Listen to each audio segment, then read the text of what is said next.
اللہ تبارک و تعالی نے قرآن مجید کے اندر ارشاد فرمایا ان ربک یعلم انک تقوم ادنی من ثلثی اللیل ونصفہ وثلثہ وطائفۃ من الذین معک، بے شک تیرا رب جانتا ہے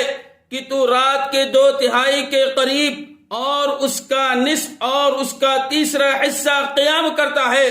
اور ان لوگوں کی ایک جماعت بھی جو تیرے ساتھ ہے۔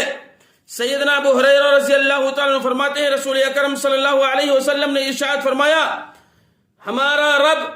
اللہ تبارک و تعالی ہر رات اس وقت آسمانی دنیا پر نزول فرماتا ہے جب رات کا آخری تہائی حصہ رہ جاتا ہے تو وہ کہتا ہے کوئی ہے مجھ سے دعا کرنے والا میں اس کی دعا کو قبول کر لوں، کوئی ہے مجھ سے مانگنے والا میں اسے دے دوں، کوئی ہے مجھ سے بخشش طلب کرنے والا میں اسے معاف کر دوں۔